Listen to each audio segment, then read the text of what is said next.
Good evening, everyone. How are you? This is Enrique Sanchez of Spanish United. Today we have a very special guest on the show. Would you be kind enough to introduce yourself to the audience, please? Yeah, my name is Jesus Benayas, and I am the president of the House of Spain here in San Diego. Welcome. Thank you for being on the show. Thank you.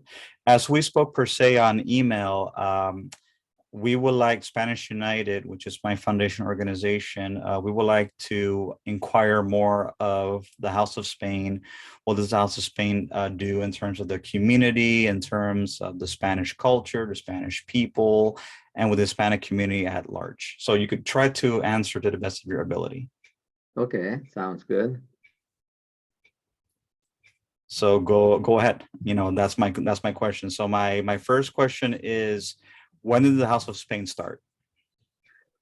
The House Spain started around 1974, 75, but it was just a group of Spaniards that we were here in San Diego, that we met each other, that we met in different houses. We met at the beach, we met at parks, and just have our, tapas, our food, and share with other Spaniards. It was 1978 that we started the organization Casa de España, and then later on in the 80s, late 80s, we became part of the House of Pacific Relations in Balboa Park, and they have to have the name in English, so we changed it to House of Spain, Casa de España in San Diego. And so we started as just, friends from Spain. It was very hard to, travel and phone calls in the 70s. So people were more united then. So that's how the House of Spain or the Spaniards met with each other and talked with each other, share food and music and dances. So that was the basic beginning of the House of Spain. Nice, awesome. And we also would like to ask, what is the function of the House of Spain in terms of community work? Well, the House of Spain now, well, for the last, I would say, 20 years, we have been more dedicated to the community, because San Diego, as you probably know, is a city that was founded by Spain, and Juan Rodriguez Cabrillo, a Spanish explorer, discovered what today we call the San Diego Bay. He named it San Miguel, but later on, 60 years later, by another explorer from Spain, Vizcaíno, he was exploring the coast of California, and he went all the way to Alaska. He changed the name from Salvador to San Diego. So San Miguel, I'm sorry, it was San Miguel, which was the 28th of September. In Spain, every day had a saint. So depending on when you arrive, normally you put it that name. So that's San Miguel was changed to San Diego when Vizcaíno arrived here in San Diego 60 years later. And since then, it has been called San Diego. Nice.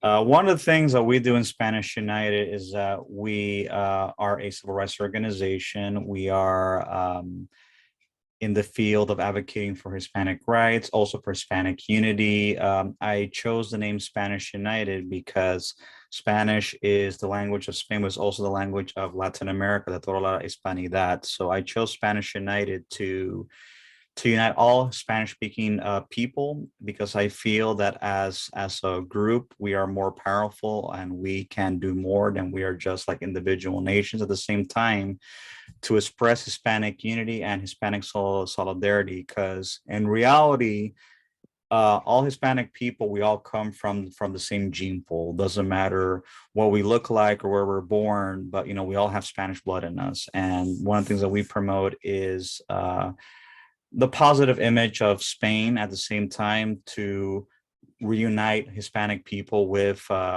Spain and emphasizing the Spanish culture and what we have in common with the mother country. And we also do a lot of community work with different people that are homeless.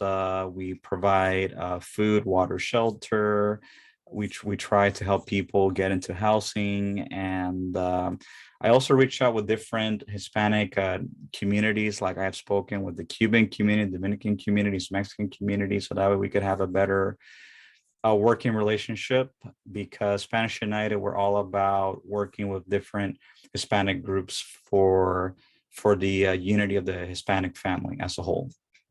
Well, I'm very glad to know that, because I wasn't aware of your program and your organization. That's what myself and the House Spain were always trying to do. And as you know, sometimes it's very hard to have the Hispanic cultures come together, because we have our own countries, Right. and people are proud of their own countries. And sometimes there is some friction, but I agree with you. We should work together. Enrique, if you look at the history of Spain, even though the Black legend or the Leyenda Negra still is alive and is very harmful to all the Hispanics in the United States. Absolutely.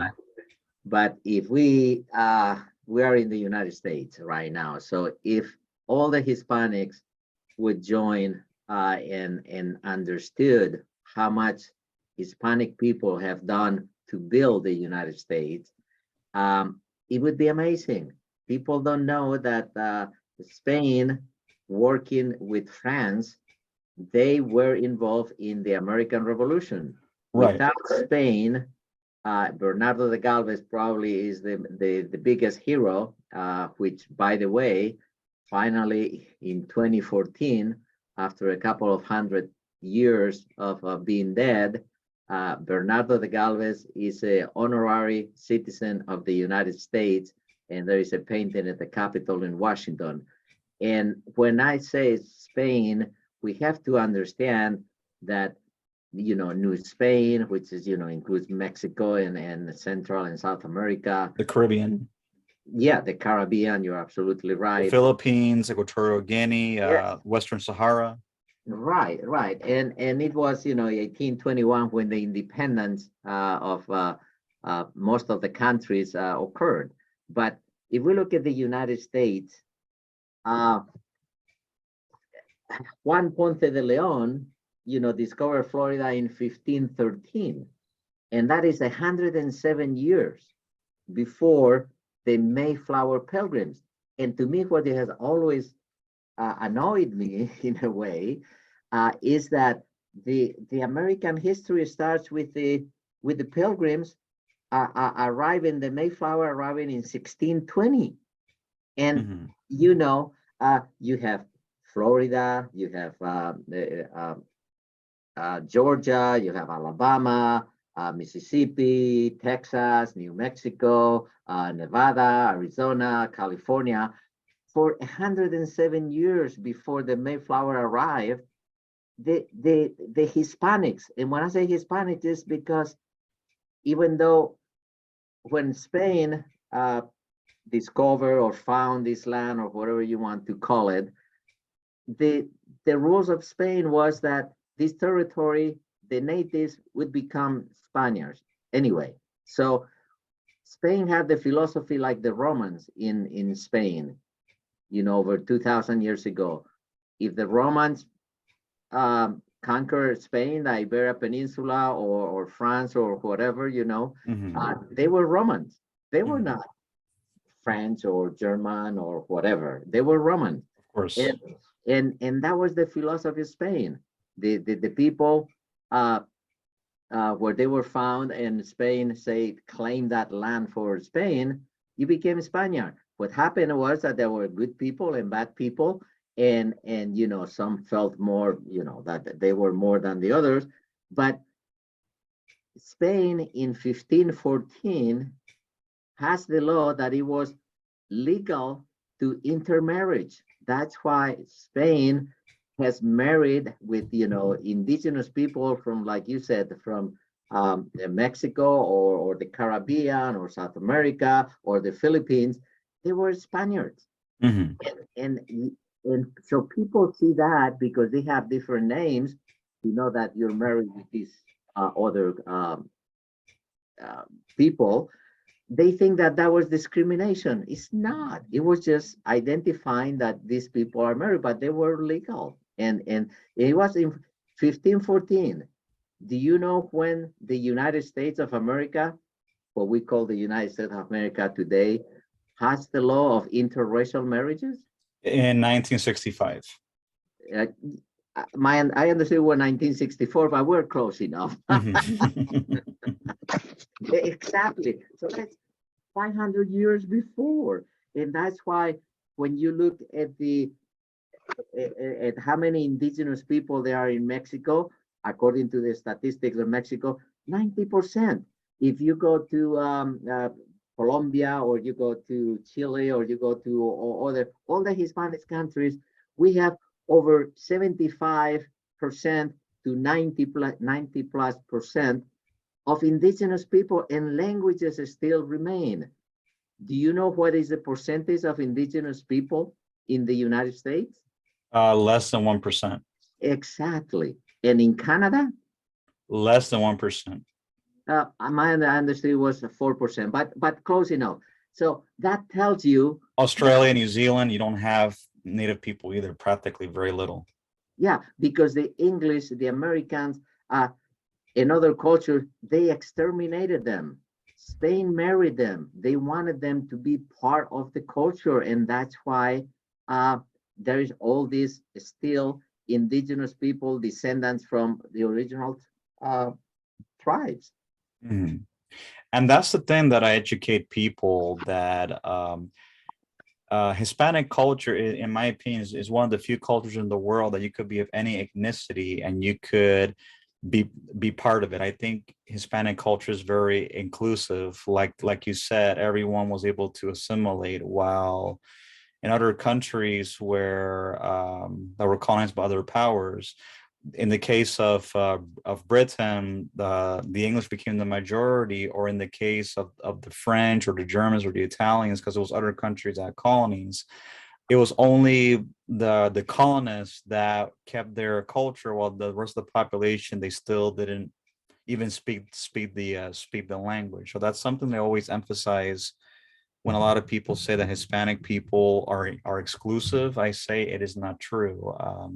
Hispanic people are inclusive of everybody, but I think it's sad that people don't want to be inclusive of Hispanic people. Like, for example, you have a lot of people from the Middle East, of Middle Eastern background, Arab, Jewish, Persian, that live in Latin America, and even though they don't have a Spanish speaking last name, people see them as being Spanish because they were born there. But if a Hispanic person tries to be part of an Arab community or a Persian community, they will be excluded. And I've seen a lot of discrimination among many Hispanics that, for example, want to be part of a Persian community or a Jewish community or whatever, and they tend to be excluded, which I think is very unjust and uncalled for.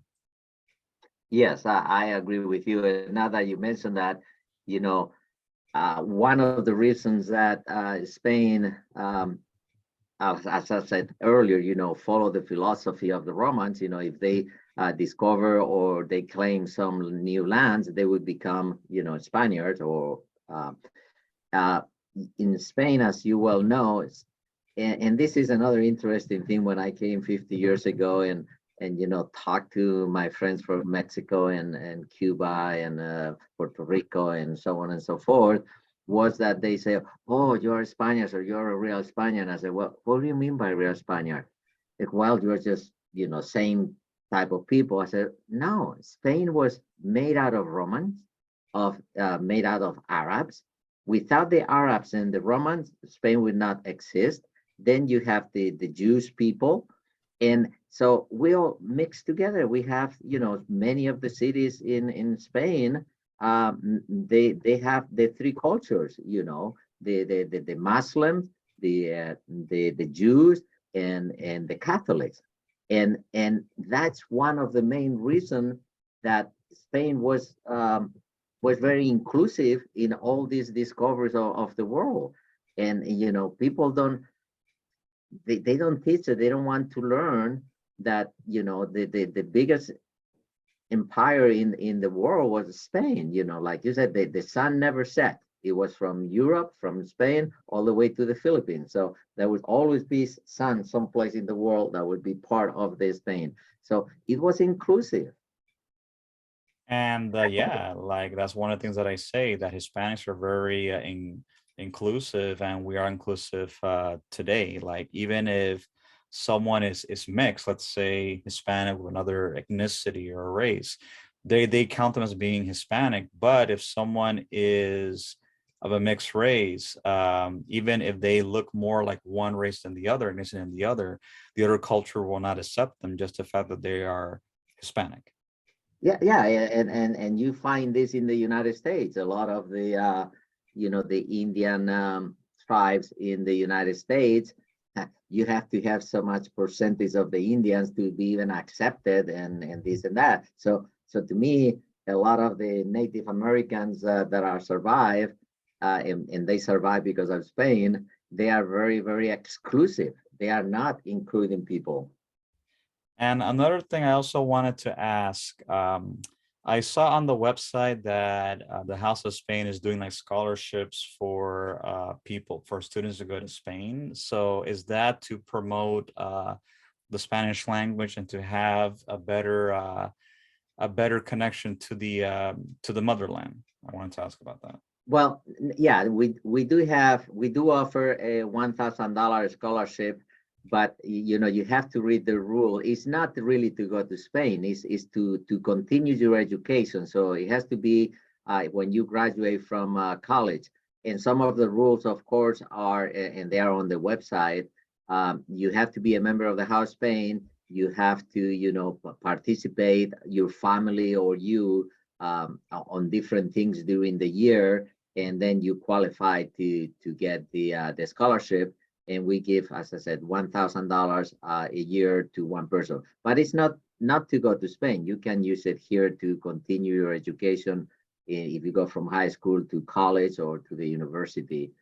So yes, that's available to keep our culture, to keep the Hispanic. And the House Spain, Enrique, this is also kind of funny. A lot of people come to the House Spain in Balboa Park, Hispanics, and they think that they cannot join the House of Spain. And no, our organization is a 501c3 nonprofit organization. We are not the government of Spain. We are completely independent. We are a U.S. organization, and anybody can be a member of the House of Spain. So we have members from Mexico, from Cuba, from Puerto Rico, Chile, you name it, Argentina. Because Dominican Republic. I'm sorry. Dominican Republic. Oh yes, as well. Yes. So even though we're not too many, we are around 100 families more or less. But everybody is welcome to join the House of Spain. We have some Americans too, because they realize how important it is. How important was Spain in the American Revolution. So we have activities with the Sons of the American Revolution. We have activities with the other Latin American cottages in Balboa Park. We have had activities at the Cabrillo National Monument with the Portuguese, with the Native Americans, with the Mexican in the U.S. So because all these 5 cultures really made San Diego and the discovery, we have been involved with the Mission San Diego de Alcalá and the Presidio, but lately, unfortunately, because of the pandemic and other issues with the Native Americans in San Diego, they are really not willing to cooperate. So it's not That's a shame. and it's not Spain, but it's them separating and creating friction. Mhm. Yeah, that has to do with the Native American nationalism that, in my opinion, is not good. It causes a lot of harm than good to their own tribes.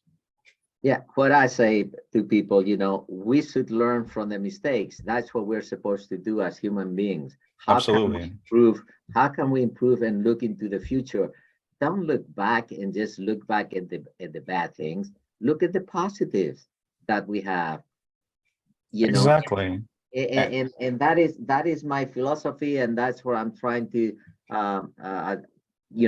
I do give presentations to schools that come to the House of Spain, and it works very nicely. I tell them about the circumnavigation of the earth, which was the Magellan expedition, but Magellan was killed in the Philippines, and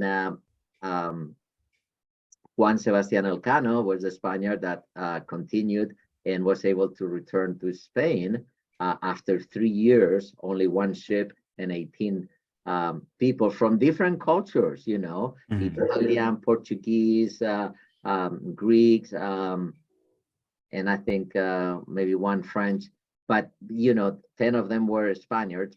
But it's just amazing how important Spain was in the globalization. I mean, they don't recognize like the Manila galleons, going from New Spain or Mexico today to the Philippines, doing commerce with China, and coming back all the way to New Spain, what today is Acapulco, and then crossing the goods through by land, going to Europe. I mean, it's just an amazing history that people are not aware. Exactly, exactly. And also when Spain was occupied by the Muslims for 800 years, um, Yes, uh, and the and, and the and that's Jewish, what. yeah, the Jewish community had a golden age there. Like one of the well-known rabbis, like Rambam, Jose, Yosef Caro, um, Abraham Saba, all these well-known rabbis in Judaism, they came from Spain. They spoke Spanish, they spoke Ladino, and they contributed a lot to Jewish history. Yes, absolutely. And the biggest mistake that Queen Isabel did was to expel the Jews from Spain. If they wanted to stay and convert to Catholicism, they would be able to. But if not, get out of there. And if you read the history, she really regretted that before she died, because she understood that was a big, big mistake. Yeah. But I feel that Spain has atoned a lot for its past mistakes. Like, for example, they have offered citizenship to descendants of Sephardic Jews that were expelled, and they're even giving citizenship to many people in Latin America, like from Cuba, from Puerto Rico, from different parts. And like I tell people, the Spain of today is not the Spain of Franco's era, which was in the 1930s, which was a Right. very, very, very different time. It's like Spain is a very multicultural, multi everything, and they do a lot in terms of promoting peace, and they're also like a major economy in the European Union. Spanish is part of one of the official language of the European Union, and at the same time, Spain has done a lot of good in the world, and I feel that, and this is my personal opinion, it's not the official opinion of Spanish United, but if Latin America would have stayed associated with the Spanish Empire, similar to like the British Commonwealth of Nations, I think Spain would, I mean, not Spain, I think Latin America would be much better off politically, economically, and they will not have the issues that they have today if they would have remained part of the empire in some way.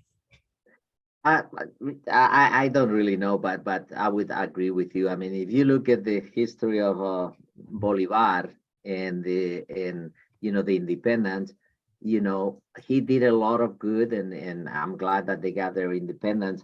But Bolivar also, he died very sad that after he was trying to unite all the Hispanics, all of them were breaking apart again, and he's sad. But it is what it is today. But my point goes back to the same thing. Let's look at the past, look at the mistakes, and let's make it better. Absolutely. Absolutely. And that's one of the things that Spanish United does, is that we focus on the future, not on the past, because if we focus on the past, we're not going to move forward. Like, I think that's one of the things that hold Hispanic people from progressing in their communities, is primarily they're still focused on the past and past grievances. And like I mentioned, while we're complaining and victimize ourselves for things that happened in the past, the Asian community has progressed and moved much forward than we have. And I mentioned before, if we don't focus on trying to unite ourselves and trying to resolve our social problems and to try to educate ourselves, because education is so important, we're going to continue the cycle of poverty, and we're never going to get out from where we're from. So I feel that's very important that, like you said, we need to focus on the positive, move forward. Yes, if whoever did whatever bad, they have to pay for it and whatever, but we have to move forward, because that's the only way the Hispanic community in the United States as a whole is going to survive, is that we need to look past our history, which was negative, focus on the good, and just move forward. Well, it was negative, but it was very positive. It's just that the Black legend and what they teach, they make it negative instead of making it positive. I mean, I know a lot of people that come to the house Spain, they talk with me and they say, oh yeah, well, I don't speak Spanish because my parents, when they came to this country, they told me, no, learn English, learn English, don't learn Spanish. You want to be integrate with this society. And they felt like, they were less. And that's what the Americans in general, they haven't given a thought that the Hispanics are very important.